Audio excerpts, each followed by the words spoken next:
था कि जैसे कश्मीर में ज़्यादातर कश्मीर ही आतंकवाद से पीड़ित रहा है। कुछ अपने इंटरनली नक्सली प्रभावित एरिया भी है, नक्सल आतंकवाद से भी छत्तीसगढ़ हो गया, आपका बंगाल हो गया, बिहार में भी रहा है असर, असम में भी रहा है। लेकिन मेजर जो विदेशी आतंकवादी हैं और उनका फर्क रहा है अपने कश्मीर में ज़्यादातर।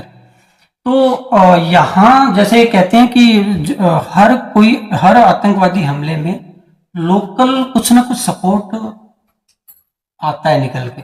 तो क्या ये लोकल लोगों के सपोर्ट के बिना पॉसिबल है ऐसा कि लोकल लोगों का सपोर्ट रहता है क्या उसमें आतंकवाद?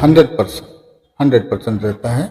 बिना लोकल लोगों के सपोर्ट के ये संभव नहीं है, क्योंकि आप मान लीजिए सूरत में रहते हैं, अभी आपको मैं किसी काम के लिए किसी दूसरे प्रदेश में भेजता हूँ और ऐसे इलाके में जहाँ की टेरेन आपको पता है, कहीं ऊबड़ है, खाबड़ है, जंगल है, पहाड़ है, आपको नहीं पता है कहाँ से जाना है, कहाँ से जल्दी पहुंचूंगा, कहाँ छुपने की जगह है, जब तक वहां कोई आपको सपोर्ट नहीं करेगा। तो लोकल लोग सपोर्ट आपको, एक मैं बहुत मेरी उदाहरण देता हूं।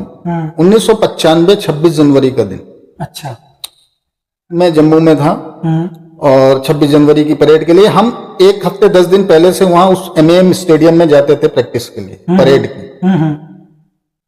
और वो पहला साल था जब वो सुरक्षा जो उस स्टेडियम की थी वो सेना को न देकर पुलिस को दी गई थी।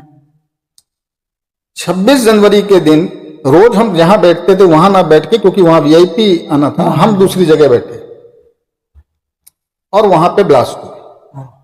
और ब्लास्ट होने से पहले हम सबको एक संदेह हो रहा था, क्योंकि जब हम स्टेडियम के अंदर घुस रहे हैं तो कहीं किसी गेट पे भी मेटल डिटेक्टर या कोई चेक करने वाला सुरक्षाकर्मी मौजूद नहीं था।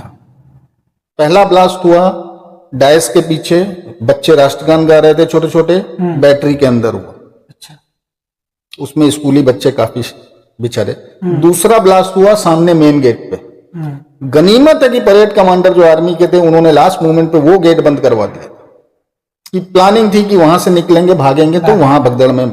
और तीसरा जनरल केवी कृष्णा राव उस टाइम गवर्नर थे, आर्मी से रिटायर्ड, तो वो भाषण दे रहे थे। 2 ब्लास्ट के बाद भी वो हटे नहीं, पूरे काले काले हो गए।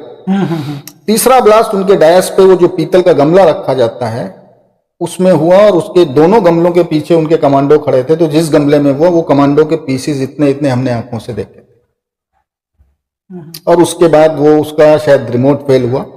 उसके बाद जबरदस्ती उनको हटाया गया गवर्नर साहब को, और इन्वेस्टिगेशन जब हुई बाद में तो अगले दिन हम लोगों को पता चला